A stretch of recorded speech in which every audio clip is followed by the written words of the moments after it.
The following is a documentary on Arab Spring and the Syrian refugee crisis. Arab Spring uprising resulted in unseating of four for life presidents in Tunisia, Egypt, Libya, and Yemen. Monarchs in Bahrain, Kuwait, UAE, Saudi Arabia, Oman, Jordan, and Morocco survived the upheaval. Tunisia is a small nation in North Africa. It is situated between Algeria and Libya. It became independent from France in 1956. A jobless young Tunisian man named Mohamed Bouazizi was trying to sell fruits and vegetables without permit on 17 December 2010. He was slapped by a policewoman. Angry, humiliated, and frustrated, Bouazizi, an unemployed graduate, immolated himself in front of a Tunisian government building. Angry Tunisians, deeply upset and disaffected by decades of misrule, came out on the streets to protest against the corrupt President Ben Ali regime. On December 29, 2010, Tunisian President Ben Ali promised the Tunisians more jobs and reforms. This reassurance had no impact on the enraged Tunisians. The protests spread to other Tunisian cities. The Tunisian government responded with force. The protesters, provoked by government oppression, burned cars and damaged public property. The police killed hundreds of people, further enraging the Tunisians. Finally, the Tunisian President Ben Ali fled to Saudi Arabia, but the protesters were not mollified. In October 2011, a new government was installed after protests and elections. In 2014, parliamentary and presidential elections were held. In 2019, Kais Saied was elected president. The Tunisian constitution was rewritten. The Tunisians are allowed more rights such as free speech. There was peaceful transition of power. The old power elites remain powerful. Tunisia today is a democracy, but there is little economic headway. Corruption and unemployment remain high. There is no civil war, but problems remain. One can conclude that the Arab Spring brought changes to Tunisia. It did not fulfill all the aspirations of the Tunisian people. However, it made the new rulers more responsive to the people. In this respect, Arab Spring brought good results for the Tunisians. Libya is an oil-rich nation in North Africa that borders Mediterranean Sea, Egypt, Tunisia, Algeria, Chad, Niger, and Sudan. It was under control of Italy before World War II. It fell into hands of the British and French after World War II. It declared its independence in December of 1951. On September 1st, 1969, Gaddafi seized control of government in a military coup that deposed King Idris. He ruled till 2011. In January 2011, Libyan dictator Gaddafi used repressive measures to contain unrest. 230 people were killed. Fearful of airstrikes by Gaddafi's forces on the civilians, the world powers approached the UN to back a no-fly zone over Libya. Backed by UN, NATO enforced a no-fly zone over Libya. In 2011 May, NATO carried out two airstrikes on Gaddafi's official premises, and later hundreds of air raids were carried out to support anti-Gaddafi rebels in Libya. In October 2011, Gaddafi was killed. Libya was in total disarray after the overthrow of Gaddafi. Militias controlled different parts of the nation. Prodded by the West, efforts were made to bring the rule of law and democracy in Libya. 2012, elections were held in Libya. Threats, intimidation, and violence marred the election. No single party group won a majority. In September 2012, heavily armed Islamists stormed the U.S. Embassy in Benghazi, Libya. They killed the American ambassador and three members of his staff. They were angered by an American video ridiculing Islam's holy prophet. In 2016, a UN-backed government was installed in Libya. It was opposed by hosts of militias. 10 years after Gaddafi's execution, Libya is unable to end the violence or build state institutions. In March 2021, a government of national unity was formed in Libya to unify a Western-backed government of national accord and Eastern-based Libyan armed forces led by General Haftar. In December of 2021, the elections were postponed. There is lack of agreement between the various factions and militias. There has been much violence since 2011. Despite the continuing Western efforts, there is uneasy calm in Libya for almost a year. Egypt borders the Mediterranean Sea, the Gulf of Suez, and the Red Sea. It is bordered by Libya, Gaza, Israel, and Sudan. It is the most populous country in the Arab world. Nominally independent from the UK in 1922, it became independent after the World War II. Protests broke out in Egypt after an Egyptian man immolated himself in front of the parliament on January 2011. President Hosni Mubarak had to resign and hand over power to the army. After the army intervention, elections were held in Egypt.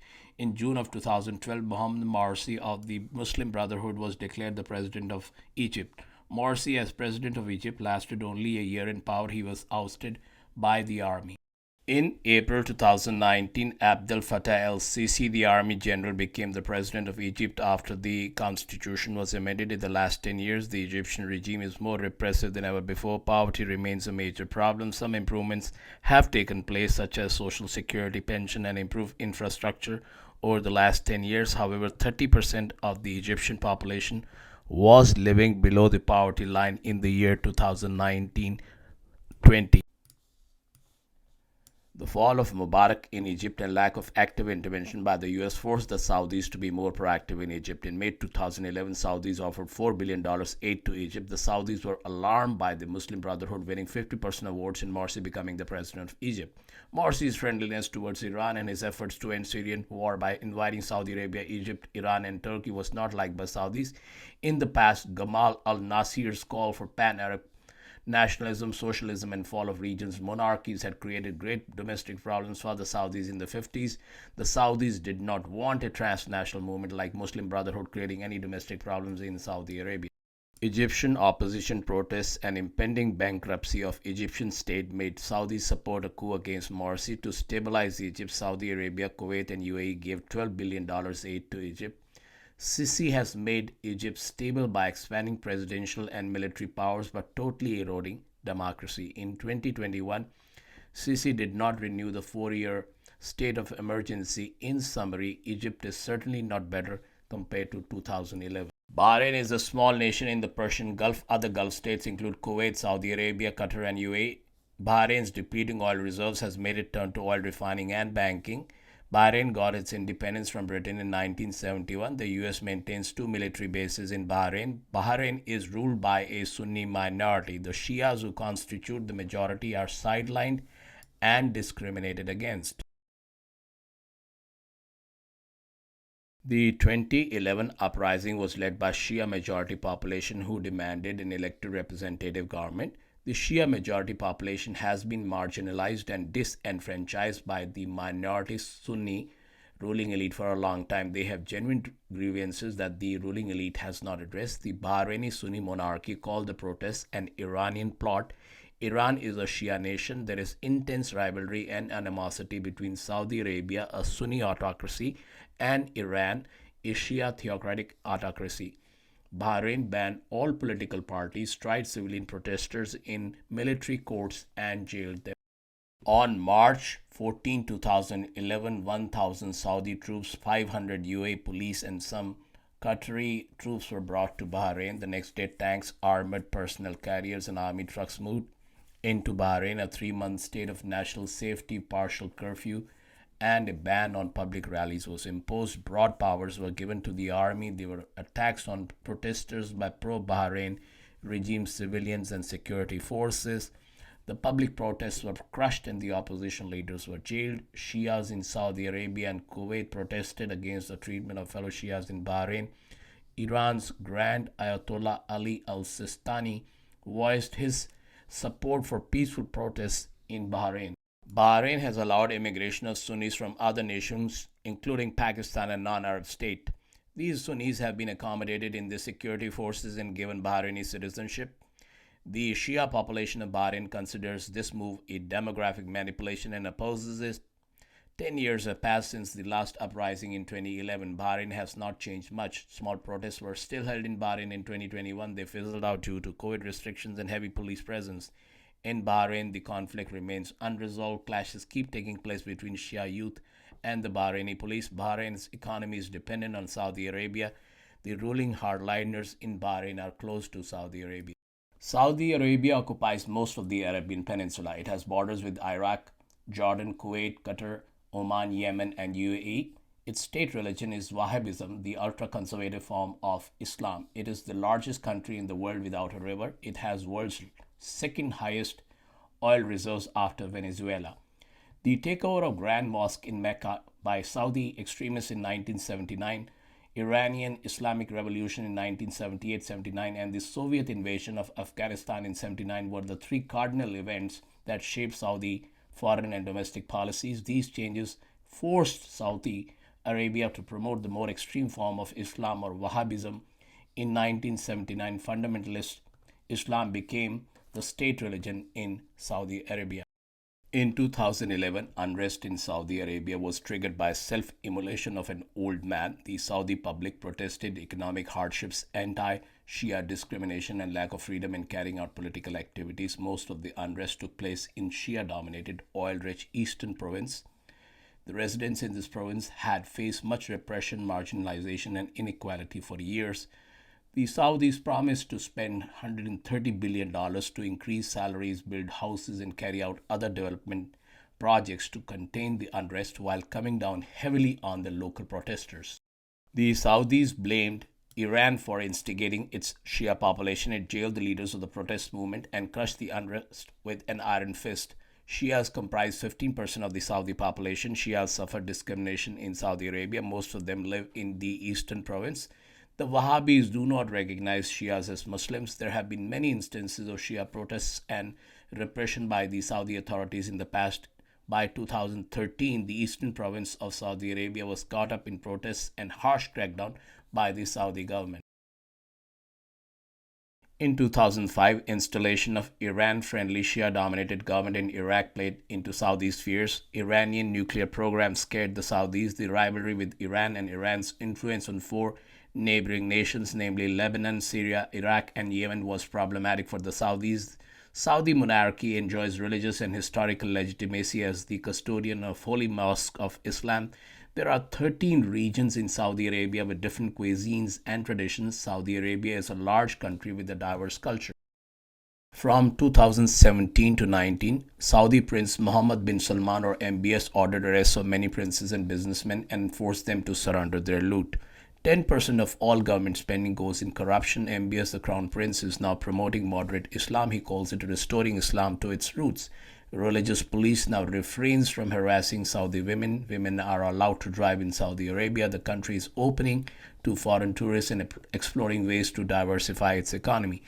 Saudis have helped stabilize Jordanian and Moroccan monarchies. These two nations have major economic challenges. The Saudis backed the Egyptian army against President Mohammed Morsi of Egypt and the Muslim Brotherhood because they did not want Islamists to seize power in the Middle East. Since 2011, Saudis have tried to bolster friendly Arab monarchies and limit the influence of Muslim Brotherhood.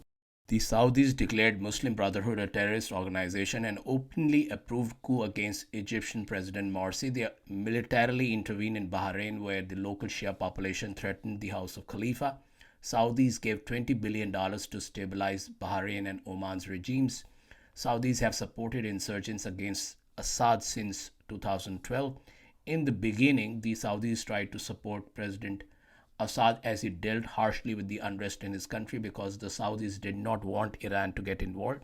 The Americans failed to understand Saudi fears and concerns and intervened. Once it became known that Assad had used chemical weapons against his population, the Saudis started helping anti-Assad rebels in Syria. The Americans refused to support Saudis in their efforts to contain Assad.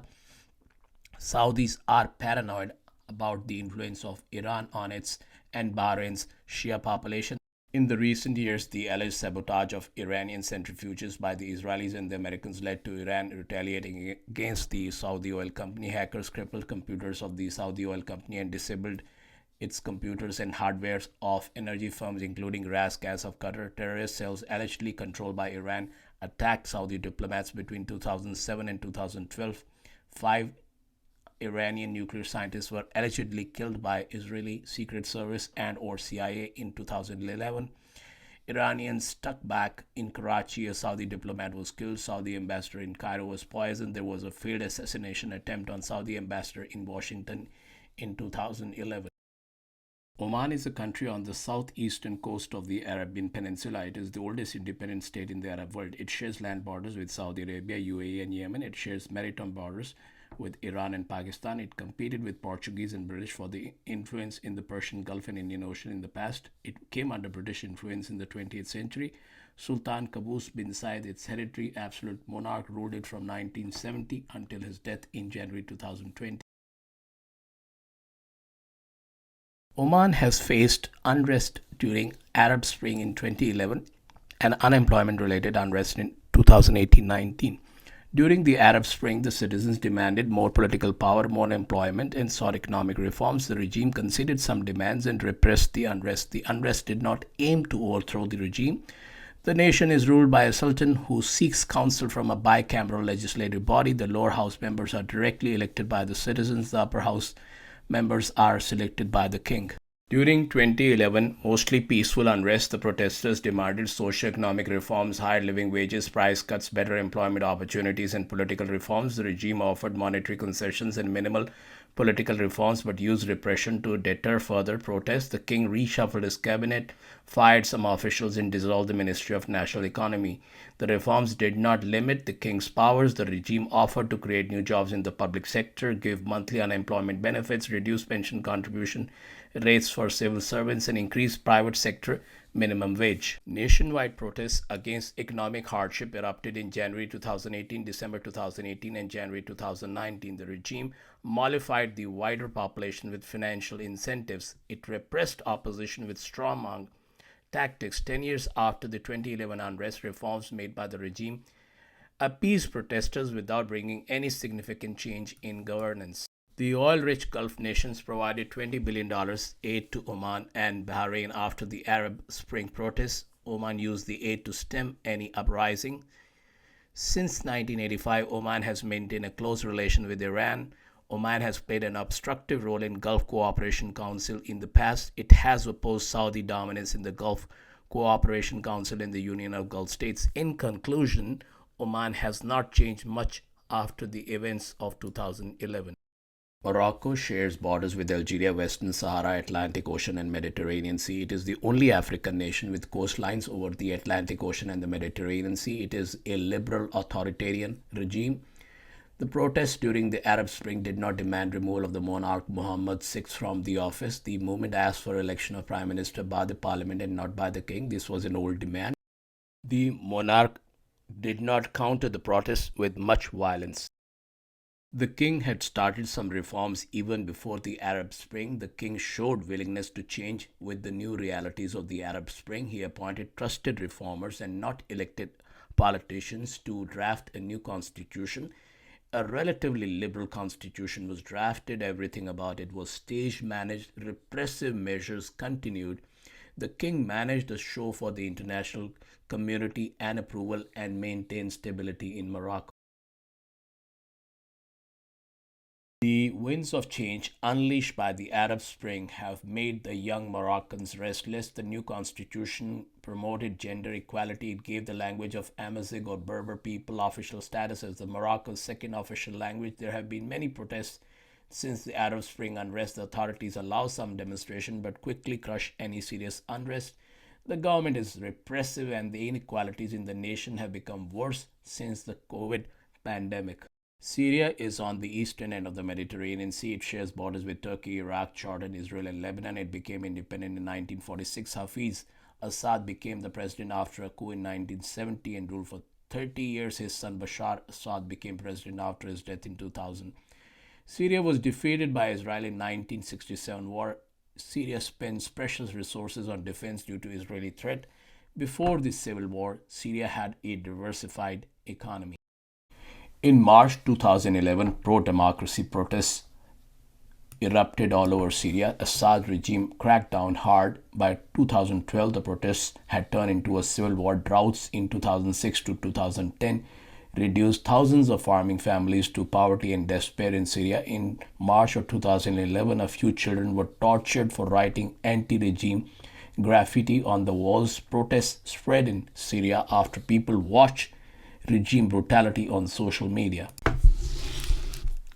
Sunnis are a majority in Syria. Most protesters in the Arab Spring unrest were Sunnis. Assad family belongs to the Alawite minority, a religious group with beliefs similar to Shias. Alawites dominate the security forces. Assad blames Sunni Islamic extremists for participating in foreign conspiracies against Syria. The regime carried out propaganda that the Sunni opposition would retaliate against non-Sunnis. The government forces encircled areas like Banias and homes with tank helicopters and cut off power and communications to fight the armed rebels. In June, Syrian tanks moved into Jisr al-Shugur sending thousands of refugees into Turkey. China, Russia, Iran, and Hezbollah supported Assad. The US, European Union, Arab League imposed sanctions on Assad regime.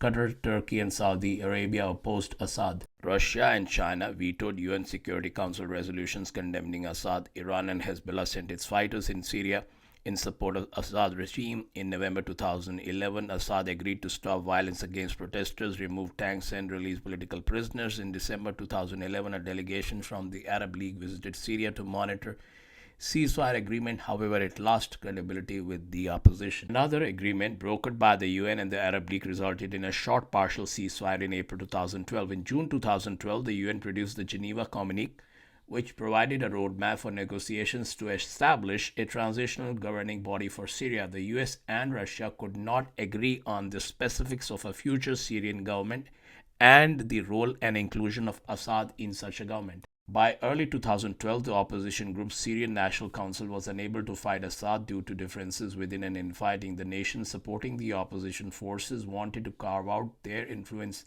in Syria, thus creating conflict between different opposition groups on ground. In November of 2012, Syrian opposition leaders formed National Coalition for Syrian Revolutionary and Opposition Forces with the support of anti-Assad nations. The rebels forced government troops to withdraw from areas in the north and east. In July 2012, the rebels established a foothold in the eastern part of Aleppo, Syria's largest city. By early 2013, there was a military stalemate. The rebel fighters held on the northern areas. The government forces could not dislodge the rebels. As a result of continued fighting, the civilian casualties kept going up. Turkey, Saudi Arabia, and Qatar armed the rebels in late 2012 and 13. The USA, till then reluctant to arm radical jihadists, started to train and equip a few vetted rebel groups. The Syrian government got weapons from Iran and militant group Hezbollah. By late 2012, Hezbollah fighters fought the rebels in Syria with the Syrian government. Pro-Assad forces carried out chemical attacks around Damascus, killing hundreds on August 21, 2013. US, Britain, and France threatened retaliation against the Assad regime. Russia, China, and Iran spoke out against the military action by Western forces. Assad vowed to fight Western aggression.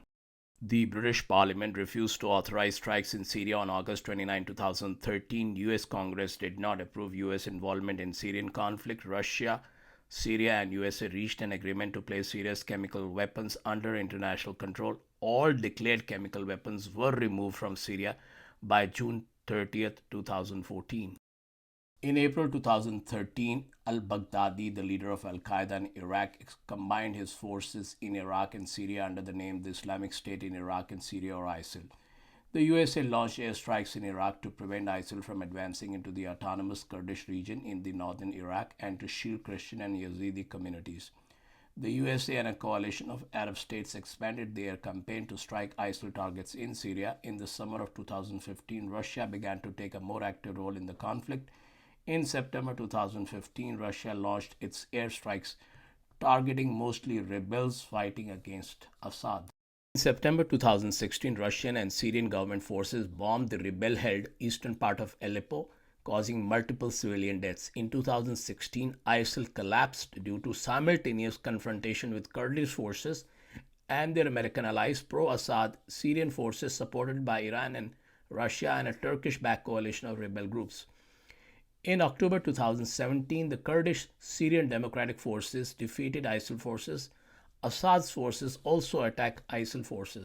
After Syrian government forces gained ground and after chemical weapons attacks, the US, British, and French forces bombed chemical weapons facilities near Damascus and Homs.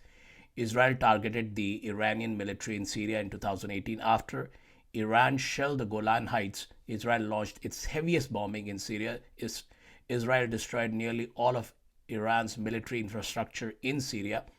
In June 2018, Syrian government forces recaptured some of the rebel-held territories. A deal brokered by Russia allowed rebels a safe passage to the rebel-held province of Idlib. Idlib remained the last rebel stronghold. Russia, Turkey rebel forces and government forces agreed to create a buffer zone. In April, Syrian forces crossed the buffer zone and began an offensive in Idlib, With the help of Russian airstrikes in October, Turkey launched an offensive into Syria's Kurdish-held northeast region to destabilize Kurdish separatists in Syria who are allies of the Kurdish Workers' Party in Turkey. Kurdish forces quickly forged a deal with Assad for assistance, allowing government forces to re-enter the region for the first time since 2012. Turkey avoided direct confrontation with the Syrian government during the conflict. The Syrian government offensive in Idlib led to Turkish casualties and retaliation in late February 2020 after dozens of Turkish soldiers were killed in an airstrike. The Turkish forces retaliated directly against the Syrian army. A general ceasefire was negotiated by Turkey and Russia a week later.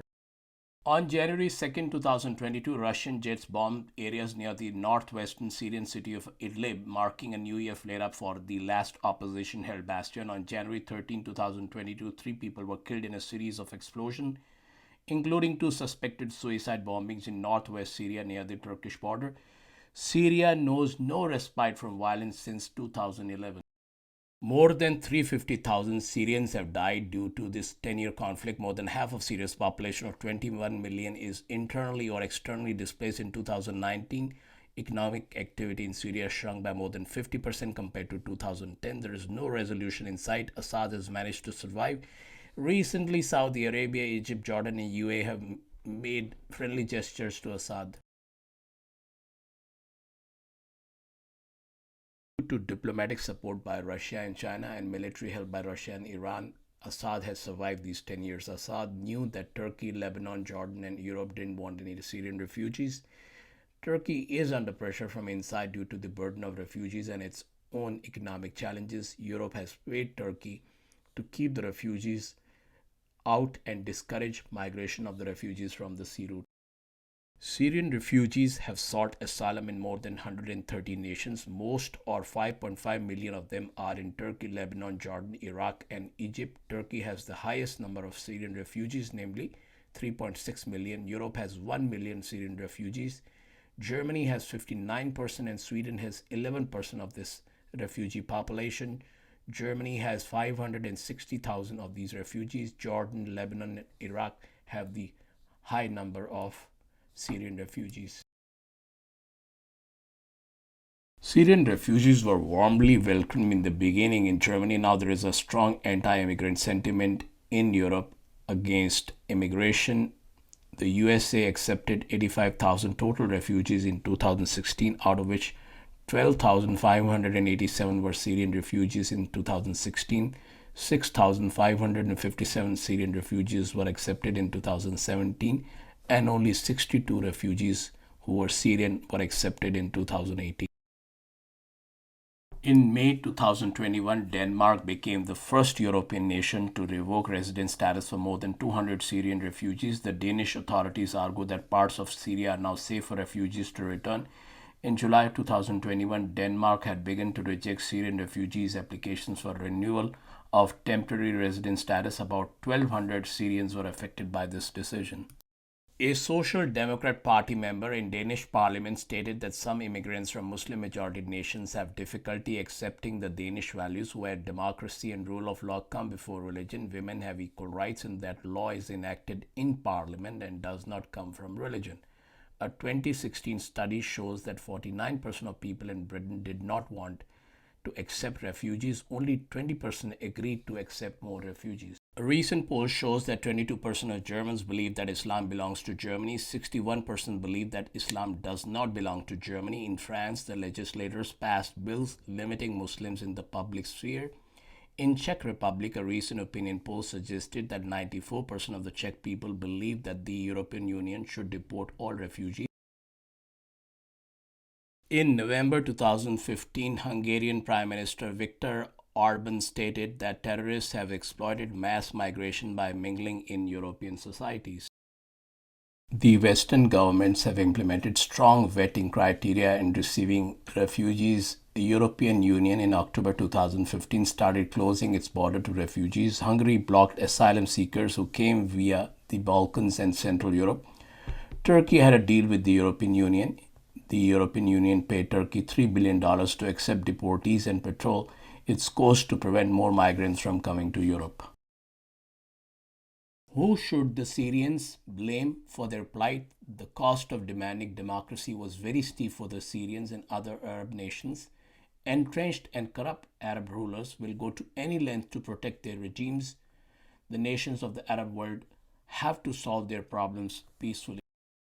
The Arab world is divided along religious, ethnic, and tribal lines. There are problems of poverty, deprivation, and unemployment. The oil rich Arab nations have controlled their population by offering economic relief packages and stifling dissent by harsh measures. But how long can they continue doing this? The poor Arab nations have to offer better governance and a democratic government to their people. The Arab Spring brought hope and some change. It raised expectations and aspirations. It could not fulfill aspirations of the Arabs. Let's hope that in future things change.